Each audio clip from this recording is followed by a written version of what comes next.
there, friends, and welcome. Thank you so much for joining me today and getting your crafty on here with me. Today, I'm going to be working on my quote journal. I am kind of eager to get this journal completed. This will be hopefully filled up with quotes for the rest of this year based on the themes that I came up. If you're not sure what I'm talking about, I create a theme of quotes that I'm going to work on every month throughout the year. And since we're coming to the end on 2018, I'm going to have to come up with a new list. So there's 12 themes for the year. So I'll have to do that for 2019. This month, the theme is life, and so I'm writing quotes regarding life, and I think that the kit that I am using today is perfect for that. So this kit is a digital kit, by the way. It's by the Reset Girl, and this is the Little Things collection. I love it. I love this kit because it serves as a reminder to myself to appreciate the little things and to be aware of those little things because, and here's another quote, uh, the little things end up being the big things in life. And so I think that's kind of why this quote and the paper collection, the digital collection, work so well together, because I think the quote that I've chosen for today is specifically talks about the little things like sunrises and sunsets and cozy warm sweaters and hot chocolate and things like that. So we are always busy and sometimes forget to be present and to appreciate those little things. I know I do. um, it is kind of self-explanatory what I'm doing, so I'm going off topic here, but I think it's important, right, to maybe put meaning into what we're doing. This isn't just a layout just for the sake of making a layout. I think there is a message, and I just wanted to share that with you. I'm very happy for the early years that I lived in El Salvador, because those years have made my life more appreciative. There isn't a day that goes by where I don't, remember things and appreciate definitely the things that I have now. If I, compare my life, how it was and how it is now, the types of freedoms that we have. I mean, my car, I get in my car every day and, don't even think twice about it. And if I would have still lived in El Salvador, I probably wouldn't even know how to drive and definitely not own a car. So,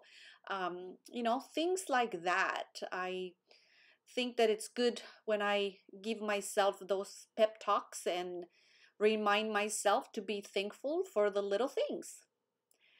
Okay, there. Let's move on to the project. I do get questions a lot about different things, and I don't get a chance to answer them because, a lot of times, obviously, I'm focusing on the project itself, talking about, what I'm working on. But, obviously, I wanted to talk about certain things today. And one of the questions that I got asked before was about fussy cutting. And I know that there's a few of you out there that don't find fussy cutting fun. I personally love it. I don't mind even cutting the harder things like these little flowers right here.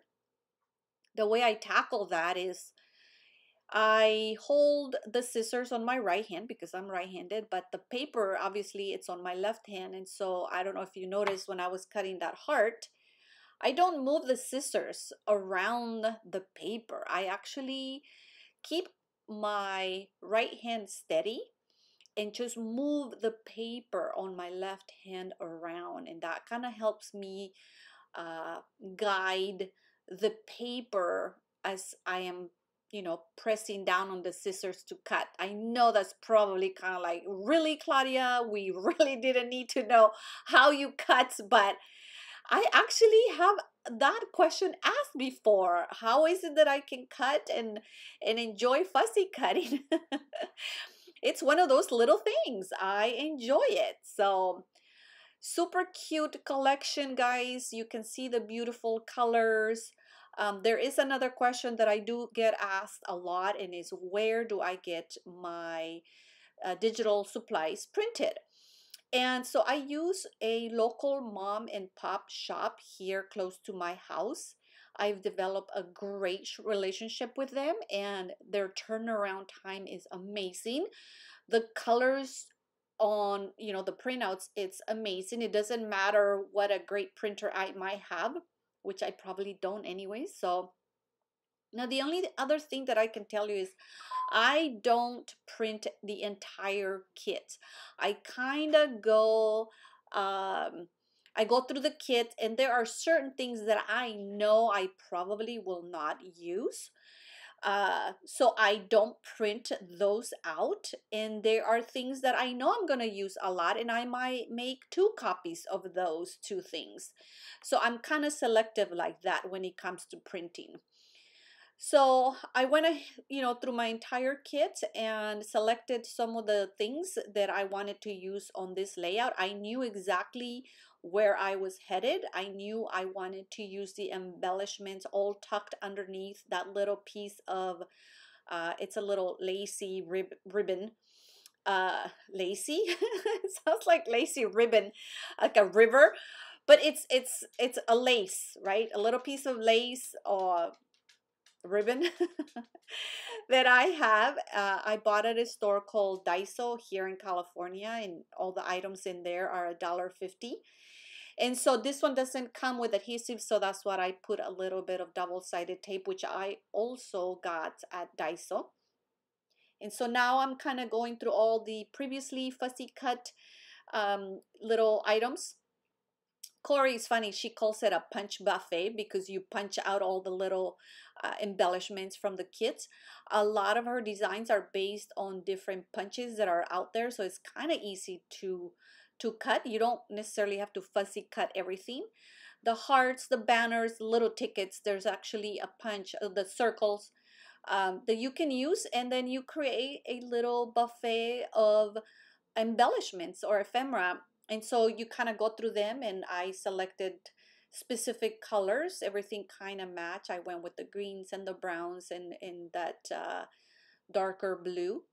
And then I was going to leave the right side of the page empty, so that that's where my quote is going to go. And it's kind of like a big poem, maybe, if I can call it, because it's pretty, long. I wanted to use up the entire page, and I actually ended up not having enough space. I need to work on my handwriting. I know I say that a lot. Um, one of my goals for next year is not to have as many projects as I have going on this year.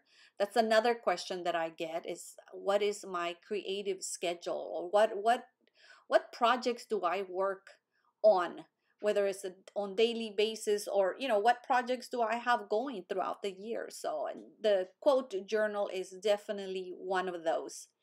And this is like my third year. I started halfway through 2017 or 2016, maybe even 2016. Oh my goodness. So that is a long time. Definitely this will be another full year, 2019, of quotes. But I'm debating if I want to stick around with a TN, a skinny TN like this one, a regular size. I'm kind of thinking that I want to maybe use something bigger, something that's wider, something like a notebook that I can find at the store. Maybe I can even make it myself. So now I added all my little banners and the little tags and the circles. Some of them I cut in half, and now I'm just grabbing some enamel dots and just adding them here and there to add just a few more little accents, kind of in the same colors. And then I'm going to be writing the quote itself in my ugly handwriting. But it's, again, I find that having a quote journal keeps all my quotes in one place, and they do come handy whenever I need a little boost of something, inspiration, or I don't know, something to pump me up or lift me up, right? some words. And I know there's other things that I can do, but my I know I enjoy my quote journal. So, and I actually gave one away. That first half of this year, I actually gave away when I hit 10,000 followers on Instagram. And so, but I was okay parting with it. It went to a lovely lady, Heidi, and I'm happy that she has it and that she can, hopefully use it as some creative inspiration. So I'm kind of tidying up things over here. I'm going to be coming to the end of the video pretty quickly. And as always, I start saying my goodbyes kind of early. So I will have links to everything that you see here. And maybe, you know what, I will add a link to my Pinterest board that I have where I organize all the quotes, and now I have started organizing them also by themes. Before I would just save them, but now I create different folders or boards where I arrange them or organize them by themes. One last little thing I'm going to do to complete this layout, as always, I'm going to add a little doodling all the way around and that will complete my layout. So please let me know if you have any questions. I hope you didn't mind my mumbling and my rambling over here. I just thought it was kind of a neat theme for this kit or this collection of the little things. So I hope you take the time to slow down and smell the flowers, right? That is one of those little things. And to also get creative. So until next time, take care.